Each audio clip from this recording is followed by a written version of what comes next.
Well, good morning, g'day, and how you going? It's Roger Roadside here, just doing the weekend's roundup of the Premier League football.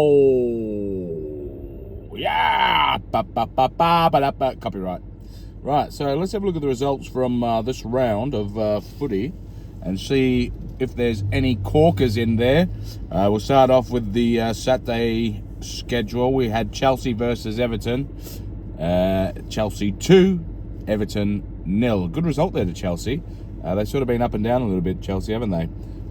But they come away 2 goals up. Liverpool back on track against Brighton. Let's see who scored. Who scored for them? Was it? It was Etitike. Scored a brace. Well, that's good for him. Let's have a look at the lineup. See if there was. Did Mo Salah play? I mean, he got subbed on, I believe, on the 26-minute mark. So he started again on the bench, and he got subbed on a little later on. Got subbed on for Joe Gomez. Interesting one that. Look, would Salah had been subbed on had. Gomez had obviously gone down with some sort of injury at the 26-minute mark. Would that have happened? Who knows? But 2-0, look, good result for Liverpool. They've obviously been under the pump a little bit over the last few weeks. Then we had a cracking game between Fulham and Burnley. 5-goal thriller in Manila. 3 Fulham, Burnley 2. Burnley 3. No, hang on. Start that again. Burnley 2. Fulham 3. So a good win there to Fulham. I came away with the 3 points. Arsenal. Oh, look, this was one that I would have liked to have had a cheeky bet on, and it would have bloomin' came in. And that was for Wolves to score. I thought Arsenal would win, but I just had a feeling that Wolves would score. So 2-1 to Arsenal. Arsenal 2. Wolves 1. Good on them for getting a goal. Oh, look, I mean, they levelled it up, really. Jiminy Crickets. Arsenal were very, very lucky, weren't they? What was it, an own goal? So Arsenal actually didn't score any goals, really. It was 2 own goals. There was 1 own goal at the 70-minute mark, and then Wolverhampton drew level at 90, and then right at 4 minutes past 90, another own goal. Oh, they were very cheeky, very jammy, weren't they? Arsenal 2, Wolves 1. Very jammy. Look, they keep the top position for now, but we'll have a look at after the rest of the games to see where they're sitting. We'll fly through Sunday's results. Manchester City 3, City against Crystal Palace. Look, Crystal Palace is a good side. I like Crystal Palace. I did a little bit of work at Crystal Palace, and look, they're a good club, and I like what they've got going on. But hang on, hold the phone, stop the calls, park all my meetings, secretary, because look, we've had an absolute turn up here. Tottenham 0, Nottingham Forest 3. Wow, what a game for Not Forest.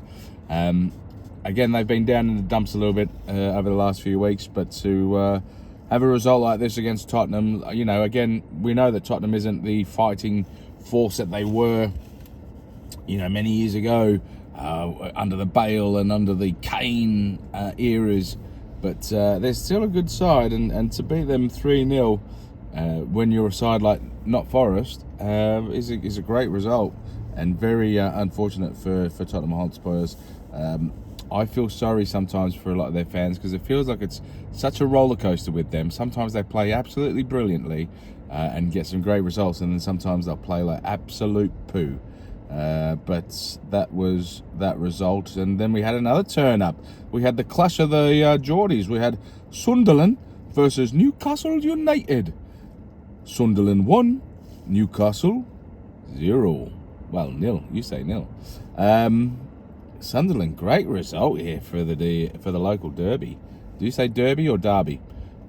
Great result here for Sunderland, 1-0. Look, I mean, a very hard-fought game. We had the goal coming at the end of half-time, I believe it was. It was just after half-time, sorry. It was just after half-time. Sunderland got in front. Another own goal. Geez, would have been good to have a couple of bets on some own goals this weekend. Yeah, look, a close, hard-fought game. And then Sunday was the day for cracking results. We had West Ham 2, Aston Villa 3. So Aston Villa go on to continue their winning form, solidifying their top of the table spot. They're not at the top, but they're in the top through C's. We'll have a look at the ladder in a second. But 3-2 to West Ham. What was the score? So West Ham scored first at 1 minute. Then there was a bloody own goal. How many bloody own goals were there? Jiminy crickets, lemon snippets. At ninth minute, own goal for Aston Villa. Well, own goal for West Ham, so it was Aston Villa's goal. So that would have drew it up. And then bloody West Ham went out in front, 24. Bowden, he got the 20. It was 2-1 at the 24th minute, and then Rodgers, ex-Manchester City player, I believe, scored at the 50th minute, and then again at the 79th minute to take them in front. So look, well done Aston Villa. We'll have a look at the ladder in a second, but the last game for Sunday was Brentford versus Leeds. A very good game, 1-1 draw. And then we had the game last night. Was it last night? I believe it was last night. Yeah, yesterday was Monday. And look, I've been saying this for the last week. Surely, Man United. Surely they can't lose. Surely they can't drop points. And what is it now? 2 out of 3 games? 2 out of their last 3 games, which you would have thought they should have been shoo-ins. They've dropped points. Let's have a look at when the goals happened, just to see whether there was any. So basically, it looks like so Diallo scored at the 13th minute, and then Semenyo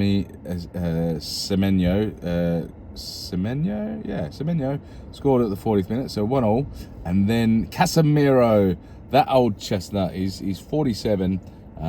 He walks around on wooden legs, but he scored late into the first half, with the last kick of the first half. So United went in 2-1 up. Evan Nilsson scored at the 46th minute, so they equalised straight after half-time. And then Bournemouth went in front. Bloody hell, 52 minutes. So they went in front. So what was that? So it was 3-2 at the 52-minute mark. And then bloody Bruno equalised at the 77th minute. And then lo and behold, Cunha, 2 minutes later. Manchester United probably think, well, that's it. We're winning the league. We're in front, 4-3. Nothing can get better than this. Where we are, here we go. We're Manchester United. We're the best footballer in the land. 84th minute, goal to Bournemouth. Oh. Surely, Man United. Surely, Man United. Surely they couldn't lose. Surely they couldn't drop points. Surely they did. Bloomin' hell. 4-4. What a game between Manchester United and Bournemouth. Well done for Bournemouth for putting a bit of stink on the old United. But here we are. Everyone's square. Everyone's played 16 games. Let's have a look at the ladder. We've got Arsenal on 36 points. We've got Manchester City on 34 points, just 2 points behind for those who failed maths. In third position, great position here for Aston Villa, 33 points. They've done really, really well. Look, we're only 3 games off halfway point for them to be top 3. And look, there's a little bit of breathing room as well. Let's not kid ourselves. There's a little bit of breathing room between Aston Villa and Chelsea, because Aston Villa are on 33 points, and then in 4th place, you've got Chelsea on 28 points. So, 5 points between Aston Villa and Chelsea. That's not a bad little buffer for Aston Villa. Oh, look at this. Crystal Palace. Where did they come from? Bloody hell. 5th. And Manchester City beat them 3-0. Look, this happens every bloody week. every week I just think, oh, it's only, Crystal. I don't mean it in a bad way, but it's only Crystal Palace. They're sort of like a mid-team. No, they're not. They're bloody fifth in the ladder. 26 points. They're above Manchester United, obviously because of goal difference. They're both on 26. Look, there's a few teams on 26. So you've got Crystal Palace, you've got Manchester United, you've got Liverpool in 7th, and you've got Sunderland, well done Sunderland, in 8th. So all those teams on 26 points. Obviously goal difference is the thing separating them. Just underneath then you've got Everton on 24 points. You've got Brighton on 23. You've got Tottenham Hotspurs on 22, Newcastle United on 22, and then you've got Bournemouth on 21. Then you have Fulham on 20 and Brentford on 20. Now that takes us down to position 15. So 15 of 20, right? 15 of bloody 20. So 15th, Brentford are on 20 points. They're only 2 games behind Crystal Palace in 5th. Logistically, they're 2 games behind them. I mean, obviously there's fair bit of goal difference and stuff, but if you're talking just points wise, you've got Crystal Palace in 5th place on 26 points, and in 15th place you've got Brentford on 20, 2 games behind. That's a bit of a turn up, isn't it? Nice little, but we all know what that means. That just means that towards the bottom, as we get closer to the bottom, there's going to be some sides that are really, really struggling, and you can basically pencil them in now for relegation. So under 15th, you've got Not Forest. Good result for them on the weekend. Takes them up to 18 points. Gives them a little bit of breathing room and a bit of distance between the relegation zone and Leeds. Again, I think they had a draw, didn't they? So again, puts them 1 game in front of West Ham, who are on 13 points. Now, I think West Ham have probably got the talent and the experience to jump up from the relegation zone. So for me, who is it going to be? I mean, there's a 7-point difference between West Ham and Brentford.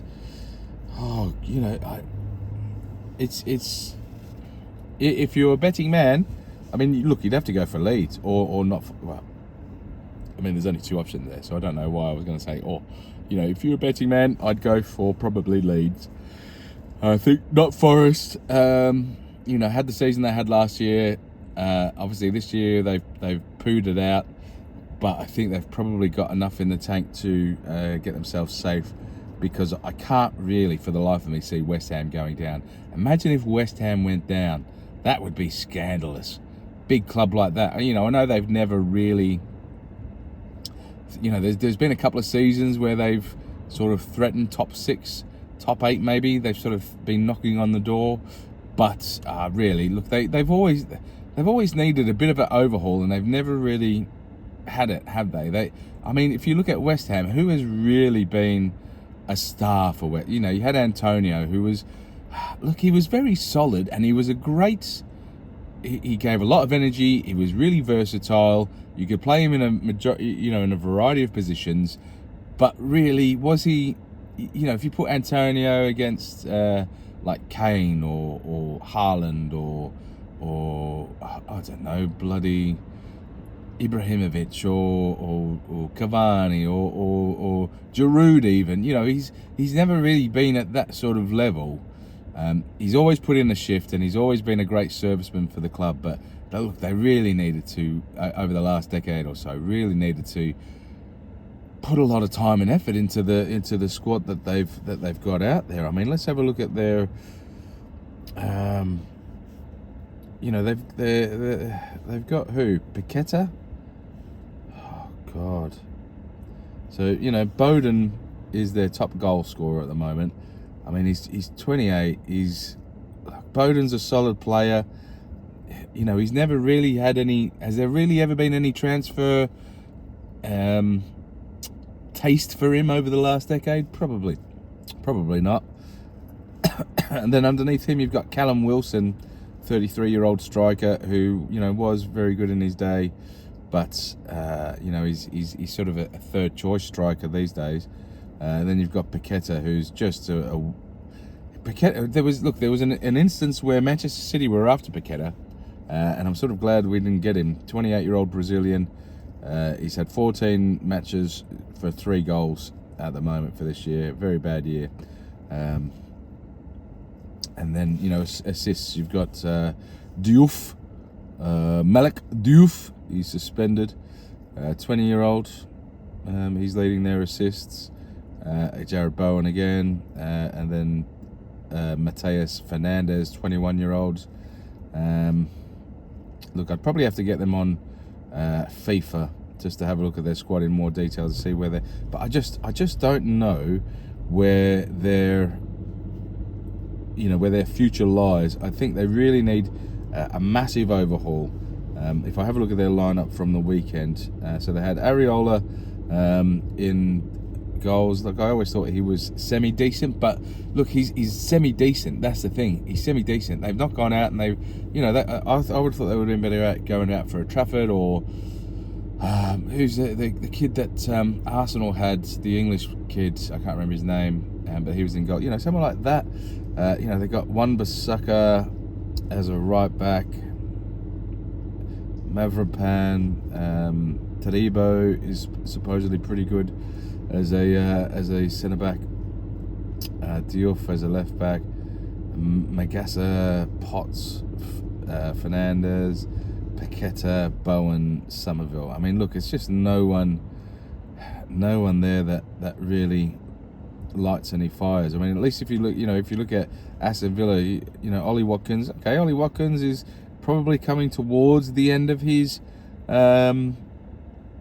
period of expertise, but still, you know, he's banging in goals, and that's the main. You know, he still gets him in. But you know, Rodgers on the left, Talisman and John McGinn, very handy front three. Anana, Kamara, very handy back two, or middle two, I should say. Then they've got Lindelof, who's, you know, he's a nice serviceman. Konza, who's a very good centre back. Cash and Maatsen. Look, there's no doubt that, or there's no denying that Aston Villa are quite a bit in front. But look, at the end of the day, do I think West Ham should be down in the bottom three? No. I think they'll probably get themselves up towards the end of the year. But then we have the final two. We have Burnley, who are on 10 points. Look, again, Burnley could get themselves out of relegation. They are, you know, ultimately they are still only 2 games out of relegation. But then we've got Wolves, who are still sitting on 2 points. So they're definitely going down. But that's it. Listen, what are your thoughts from this week? You know, were any games that were really surprising for you? I was surprised by the Tottenham game. I was probably surprised by the Sunderland Newcastle game as well, if I'm honest with you. I wasn't surprised by the Manchester United Bournemouth game, because I would have been there going, surely, Man United can't drop any points, but they will. Yeah, look, no surprises for me there. It was good for me to see City again have a clean sheet and get a few goals on the board. But, you know, we have to keep doing it week in, week out, and we have to keep waiting for those opportunities where Arsenal get the old recycling energy back and start bottling it. But, listen, like the video, make sure you subscribe. I'd love to have these chats with you on a live basis, just to get your thoughts, maybe have a little bit of banter. But I need 50 subscribers, guys, so make sure you hit the subscribe button. That's it for me, Roger Roadside. Come back again another time and say g'day. Love you long time. Bye.